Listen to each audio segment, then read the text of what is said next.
Kevin Gordon here from Autosavant.com, coming to you from the 2013 Ford C-Max Hybrid. Another one of those cars I've been really interested to drive because, Ford's been caught up in a little bit of the fuel mileage controversy of late. And we've also been getting the chance to test drive more and more hybrids of late. So you notice once again, I come to you from a stopped start to one of our videos to go through the sort of biggest party trick of the Ford C-Max Hybrid and most of the hybrids. And the initial impression you get from being in the C-Max Hybrid is the fact that it doesn't really seem all that hybrid-like. Ford's cars, the thing that I've complimented them the most on is the fact that they really don't make their hybrid cars overly hybrid-y. They drive well, they steer well, the brakes that even are regenerative are good and solid. Start to finish, they just feel like normal cars that wind up getting a little bit better gas mileage. And in the case of the C-Max Hybrid, it actually still winds up being sporty. It's an 8-point-something second car, 0 to 60, while still getting an EPA rating of 47 miles to the gallon across city and highway, and of course the combined number. So as we get started, we'll do our sort of rolling camera setup so you guys can see the fact that the only thing that really gives away the fact that the C-Max is a hybrid is the gauge clusters that are available to the left and right of the steering wheel. And for example, that one to the left called the Empower gauge, which is another one of these power meter gauges that they're using to show you what's going on. So it gives you some insight into the fact that the car, if you keep it in that blue band to the left, stays running fully on electric power as long as there's battery reserve. And as you start to pull down the battery reserve, what you'll start to notice is the fact that that capability is diminished, meaning the amount you can push on the gas while leaving it in pure battery power starts to go down. But if you continue to push and push and push till you sweep through that blue range, you will get the gas motor kicking on and as well most likely charging the set of batteries. Really, it's a very good system. The C-Max Hybrid has the capability to push itself up to 62 miles an hour on electric power alone, but what you'll find is to do that, you really would need to be highly judicious with the throttle to ever get it there. This particular C-Max is the SEL model, or sort of the up-spec model. This one also has Ford's 302 package, which means that it, in addition to all the SEL type features like leather and climate control and all that kind of good stuff, also has the navigation system, as well as the power rear liftgate with the open sesame feature, like we tested on the 7 Series BMW, where that one didn't work so well. This one works flawlessly. Really, you get your foot anywhere near it, the back gate opens with your hands full. It's a pretty handy feature. So the only complaint I'd have about the gate on this winds up being the fact that it is pretty slow to open and close, and it's not like if you pull on it, it sort of overrides the hydraulic lifting feature of it. So as I mentioned, this is the SEL model with a couple of options. The base version of the C-Max Hybrid comes in at 25,200. This one, as it's equipped with the blue candy paint that's on the outside, which is an additional $500, comes in at $31,220. Really a very well-appointed car for the price, and very price competitive for a hybrid car in this segment with this equipment level. On the inside, the C-Max feels a lot like a Focus that you wind up sitting up higher in, and in a lot of ways that's a good thing, because the Focus and even the Escape in a lot of ways can feel a bit claustrophobic.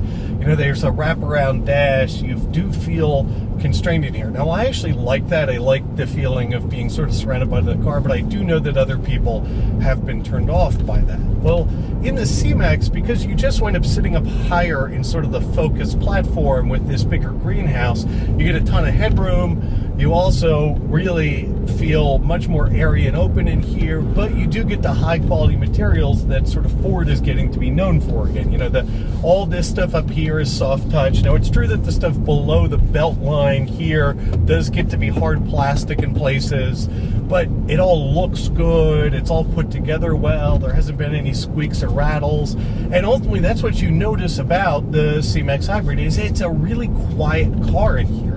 Much more quiet than you'll find in a Prius at highway speeds. You know, it's not just the fact that it's running on electrical power instead of a noisy gas engine. It's the fact that the sound deadening in here is very solid. The ride is very composed. And again, like I mentioned, the thing that Ford seems to be doing very well at is making hybrid cars that drive like cars. They actually drive like well-driving cars. The steering on this thing is good. The brake pedal feels good. The ride is composed.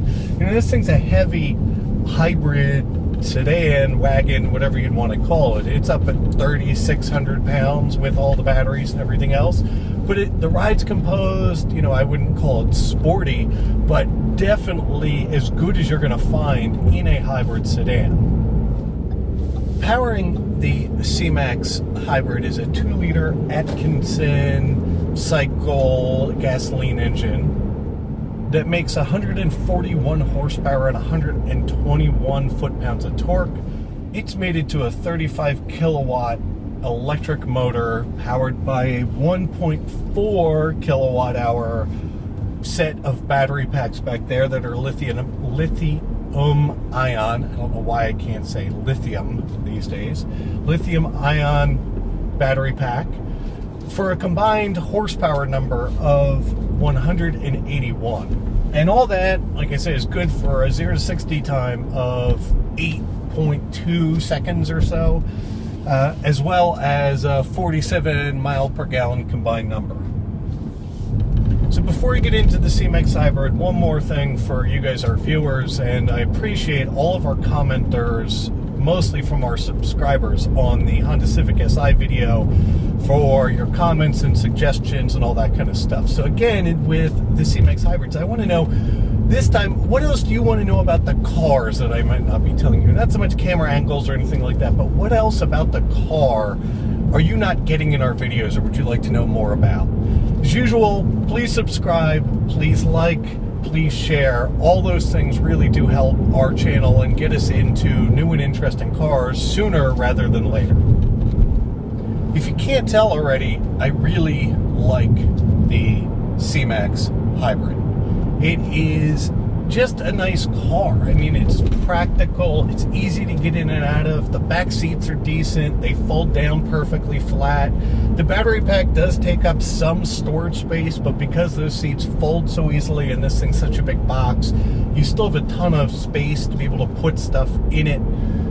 It's been quiet, and from a fuel economy perspective, during the time that we've had it, we've seen just above 40 miles to the gallon, which may be thinking, well, that's well short of a 47 mile per gallon both city and highway EPA rating. But I can tell you, in regards to the shortcomings that we typically see with the way we drive, or the way I drive, compared to what the EPA typically expects in their EPA test cycle, it's actually a pretty good number as far as getting close from a percentage perspective. The other thing I can tell you is if you really do care about the way that you drive this thing, the EPA numbers are easily attainable, especially around the city. I think on the highway you would really need to set it into its active eco cruise control mode, which we'll talk about a little bit more in a second, and leave it at about 57 miles an hour to be able to get it to 47 miles per gallon on the highway. Realistically, if you're driving around about 65, 66, up and down hills with changing wind conditions, you're probably going to see about 40 on the highway. And if you're driving it gingerly around town, you're going to see probably 45 in the city. The electric battery and charging system and drive system really does work quite well and gives you a much better range than you sort of might expect out of something that's this size.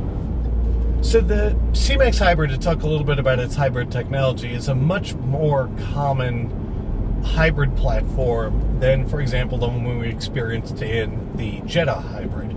It's a full continuously variable transmission, and actually it's electronically controlled, so there's actually an electric motor there controlling the continuously variable transmission, hooked to an electric motor, also hooked to a gasoline motor. So from a hybrid perspective, it of course can run on electric only, a mix of the two, or gasoline only. Most of the time you find it doing something with the electric side of the motor, and all of that is extremely transparent.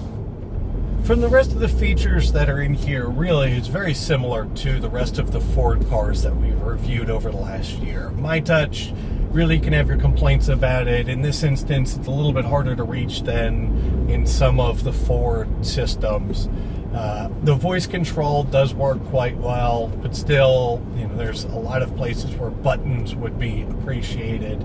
The climate control works well. The heated seats works well. The only last remaining thing I do want to talk about is the fact that there's no sort of EV buttons on this thing, or extended range electric buttons on the C-Max. It is a car that you can choose based in sort of the settings that are available in the menus to say, I want it to run more hybrid-like, or I want it to run more gas-like. We've left it in the EV mode, or the more hybrid mode, constantly in the time we've had it. In it, you pay sort of no penalty. The gas pedal still works the way you'd expect it to. The brake pedal still works the way you could expect it to. It's not like they've overly muddled all the feeling and controls of the car to get it to that EV mode. It really does still operate like a normal car.